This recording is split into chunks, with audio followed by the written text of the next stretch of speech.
I'm trying to kind of, what he's asking about is the confiscation of gold. Basically, Roosevelt tried to make, claimed to make owning gold illegal. Right. It's now illegal because you're hoarding it. You are an enemy of the state. You've got to turn in all your gold. And people did. Yeah, right. That's the funny part. It's like, why? You know, you've got to jump off that cliff. No, I don't think I do. And what did they do? They put all of our gold in Fort Knox to keep it safe. Has anybody seen that gold? We've tried to get audits. Can you get anywhere close to Fort Knox? No, the gold's not there. All we want to do is we want to go in with a video camera. We want to see our gold. They don't let you in because it ain't there. They've lied to us again. How bad does it have to get before we do something? Page 31. I'm just going to go through these real briefly. We've got so much corruption in the United States, it's not even funny. World War I was deliberately started. I mean, everybody was all, happy. They were shaking hands, and somebody assassinated Archduke Ferdinand. Oops, there we go. Got everything. And U.S. was deliberately dragged in by sinking the Lusitania. World War II was deliberately started. And FDR got us into the World War II. How did he do that?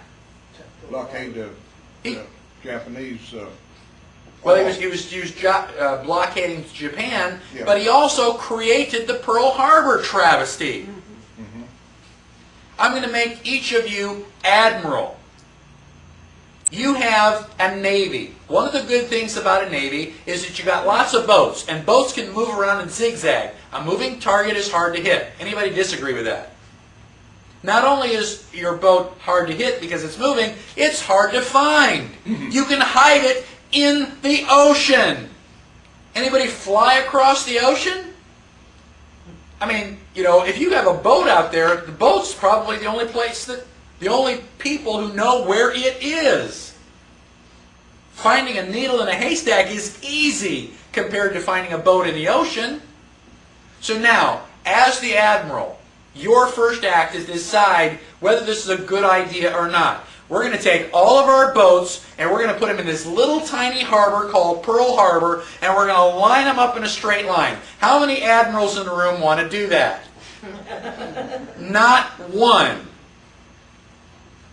Why did we have our boats there in the first place? Because before he became president, FDR was also Secretary of the Navy.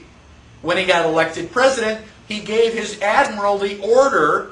He says, put all of your boats in Pearl Harbor. The admiral says, I will not. I'm an admiral. I mean, what kind of admiral am I going to be if I put all my boats in Pearl Harbor? No. FDR fired him.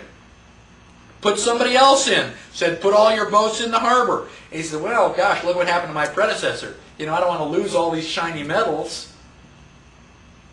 FDR deliberately caused Pearl Harbor to get us involved in World War II. That is treason. If he were alive today, I would assassinate that SOB myself. Anybody want to know my real feelings on the issue? It's all right, we got it on tape. Now, the question now becomes, if things are so bad, is there any good news? Is there any light at the end of the tunnel? And the answer is yes. Don't give up. We are just about to turn this thing around. If you don't do anything, we're definitely going down the tubes. So if we are going to turn it around, we've got to get up off of our fannies and do something. Now, one of the things that we've got to do is we've got to regain our law. The third article of the Constitution is the smallest and it provides us with the least amount of protection. That's where we need to focus. So, join the Fully Informed Jury Association. One of the things that juries can do is they can overturn the law. It's called jury nullification. Now, judges will lie to you. They say, you get to decide the facts, I will decide the law. Not the way it really happens. So if I get arrested for having black hair, according to their rules, you get to say, well, does Mike have black hair? Well, yeah, looks like it. Guilty! You go, well, yeah, but wait a minute. The way things really work is you go, yes, he does have black hair, and we really don't care if the law says it. It's a stupid law. We're going to override that. We refuse to find him guilty. That's what happened. That's where juries came from.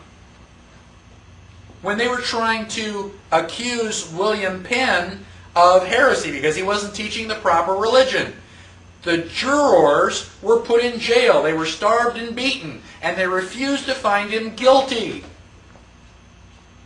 The judge finally had to let him go. So that's one of the places that I would focus. Now, instant runoff voting. One of the things that we can do as we're working for is to get this, check mark. When I say, I want you to vote for the Libertarian, people say, well, I don't want to waste my vote. If I vote for the Libertarian, the bad guy is going to win, and I'm going to feel really terrible. Because I didn't vote to prevent the bad guy from winning. Now, I don't care which guy you think is the bad guy. You're not wasting your vote. If I give you a choice, a 45% chance at lethal injection, a 50% chance of the electric chair, and 5% for escape, what are you going to vote for? The electric chair because you're likely to win? What are you going to vote for? Escape. But it's only 5%. I don't care. It's the right thing to do. Now, with instant runoff voting, you get to itemize. This is my first choice. This is my second choice. This is my third choice. Now, you can vote for the guy you really want to vote for. And if he doesn't win, they will take your second choice and go for the guy so that, the bad one doesn't win. And now, when we start getting 20, 25, and 30% for the Libertarians, guess what? Things are going to change.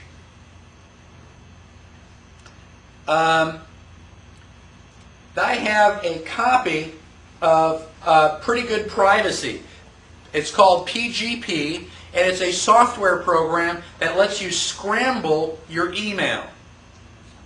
You can scramble it up so that the CIA and the FBI cannot read it. Grandma's peanut butter cookie recipe is safe. Now, I won't go into too much detail, but we are now using 2096 bits of encryption. It would take a Cray computer just about 100 years to number crunch all the possibilities. By that time, Grandma's going to be dead, I'm going to be dead, and we really don't care about the peanut butter cookie recipe. The reason the FBI and CIA are upset is because they can't break the code. So if you have email, get a copy of PGP. Now, Mike, I was yes. listening to the tape. What were they upset about? Oh, Say that again? Why? Oh, the FBI? Yeah. The FBI and the CIA are upset because PGP works. You can scramble your email messages so well that they can't read it. And it just pisses them off. Well, why should they read it anyway? I thought I had a right to privacy. If you thought, do you write your love letters on the back of a postcard? No, not generally, because it's not for public consumption. It's only for honey bun. So you put it in an envelope so nobody else can read it. Well, if you're sending email, every computer that email stops on can make a copy of it. Anything that you print in an email which is not encrypted, you better be ready for that to show up on the front page of the New York Times.